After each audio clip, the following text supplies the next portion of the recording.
Are you like a little storyteller? Are you a lullaby guy? How is it working so far here with the bedtime? I'm a lullaby guy. I have not sang a lullaby yet, Alec, but that could change. So we had a baby nurse. We were fortunate to have one of those in the beginning who did the overnights, and now we're kind of almost out of the woods. My wife has done a really nice job getting Jesse Jr. on a consistent sleep schedule, so he'll go down and not waking up that much at night anymore. And then a lot of the times I'll get up and do the early morning or let her sleep, and that's pretty good. But I think with Jesse Jr., what I'd like to have happen is for him to go to bed on the earlier side, as opposed to my twins who tend to go to bed on the later side, because as you know, sleep is very important. What's doing, everybody? I'm Alec Lace. Thank you for watching First Class Fatherhood. Today's guest on the podcast is Jesse Waters. Jesse is the co-host of The Five, as well as the host of Waters World on the Fox News channel. He's got a brand new book out titled How I Saved the World, which debuted #1 on the New York Times bestseller list. It's a pleasure to have him on the podcast today. Get down there, smack the subscribe button, tap the like, and let's jump into it right now with Jesse Waters on First Class Fatherhood.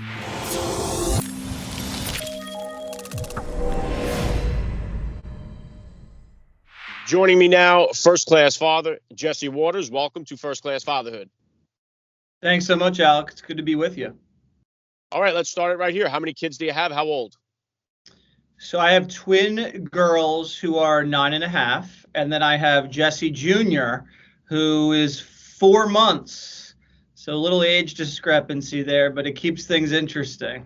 Yeah, very cool. Yeah, congratulations on the little one there. And if you could, real quick, Jesse, please just take a second to hit my listeners with a little bit about your background and what you do.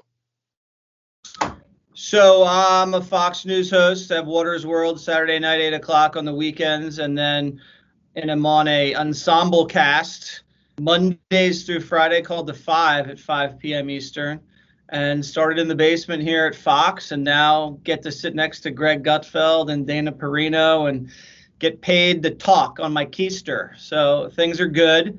And that's pretty much it. I got the book out, How I Saved the World, hit the #1 slot on the Times list. If I had been #2, I would have just said they rigged it against me. Yeah, well said. Yeah, I got a copy of the book right here, How I Saved the World. Jesse, so you say you have the twins there. So take me back to the beginning of your fatherhood journey then. About how old were you when you had the twins, and how did becoming a father kind of change your perspective on life? I was in my 30s, early 30s. My ex-wife, we had twins. Twins run on her side of the family. And I remember being at the doctor's office and we were finding out the sex. And he goes, well, this one's a girl. And I go, oh boy. And he goes, the other one looks like a girl. I said, oh God. I said, could you check again? And he said, I'm pretty sure these are 2 girls. And I didn't even foresee that. I thought chances are I'm going to have at least one boy. But I got hit with 2 girls. And the minute they were born, I just fell in love with them. And being a girl dad was really special. And they're different. You know, one is your traditional girl. The other one's a little bit more of a jock. But they balance each other out. And then, you know, the girl that's not a jock is becoming a jock. She's a great swimmer.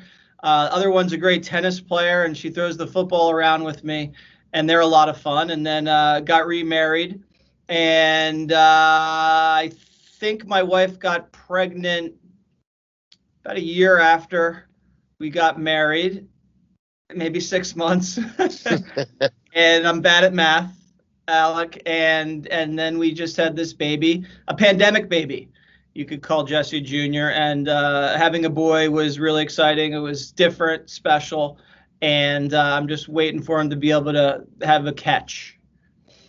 Yeah, it'll be coming soon too. Yeah, we had 3 boys, then got our girl on the 4th try. So it's a totally different experience for us. I love having a girl. And what would you consider, Jesse, to be the top values that you're hoping to instill in all your kids growing up? Respect is critical for me. My parents made me respect other people, whether it's the lowest guy on the totem pole to the president of the United States. I want to treat everybody with respect, treat everybody equally, and treat adults with respect. Manners is very important. It was always important in my household, being polite, being respectful, being well spoken. and hard work. Just trying to find out what you like in life, pursuing that really aggressively, working really, really hard. And I believe their lives will turn out well if they can follow that. Yeah, very well said, Jesse. And what about as far as one thing that I still struggle with, or is a challenge for me, is the way I discipline my daughter as compared to the way I discipline my boys. It's definitely something I'm still working on and growing with. What type of disciplinarian would you say you are as a dad, and is that different than the discipline style that you grew up with? Well, my parents were a little tough on me because I deserved it. I was a little bit of a troublemaker, but I respected them, and whenever I got in trouble, I listened.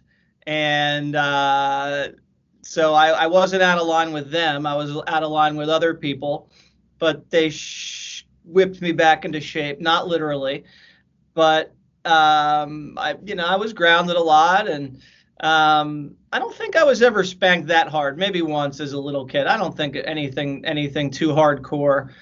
But growing up, my ex-wife has a different expectation for discipline, and I have a different expectation. So that's something that I have to manage with my twins. But they're angels. They don't do things that I had done they're not lighting off fireworks in the bathtub. They're not chasing cars down the street, throwing things at people.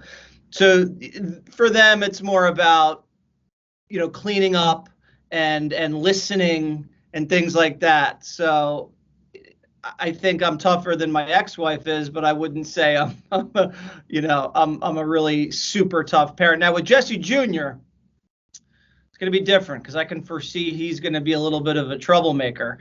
So I'm that we're not there yet. So we'll see. It depends on how mischievous he is, and you'll have to talk to me in 10 years, and I'll give you an update. Yeah, very cool. And I know you mentioned, your ex-wife there has a different philosophy on disciplining. A lot of the listeners I bring on, a lot of the dads are single dads, or they're in a co-parenting situation. I know it could be a difficult thing to be going on the onset of it. So what kind of advice would you have for the dad out there who's just on the onset of a co-parenting situation? Well, yeah, co-parenting is a challenge because there's the custody situation. You don't have them as much as your ex has them.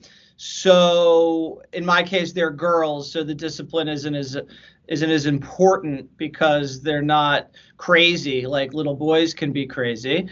But they do need boundaries. They need bedtime boundaries. They need consistency with reading, sports, things of that nature.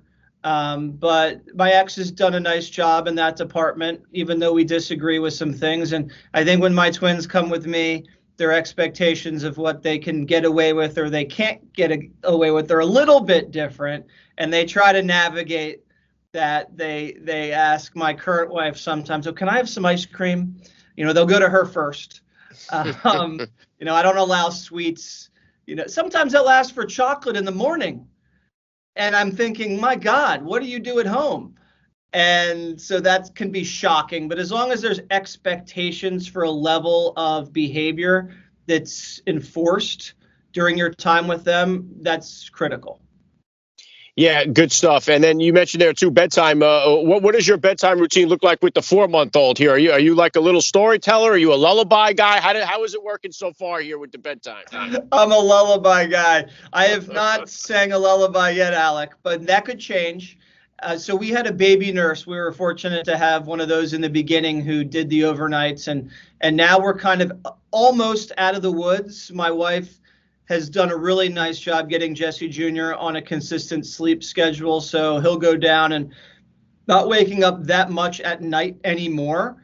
And then a lot of the times I'll get up and do the early morning and let her sleep, and that's pretty good. But I think with Jesse Jr., what I'd like to have happen is for him to go to bed on the earlier side, as opposed to my twins who tend to go to bed on the later side, because as you know, sleep is very important.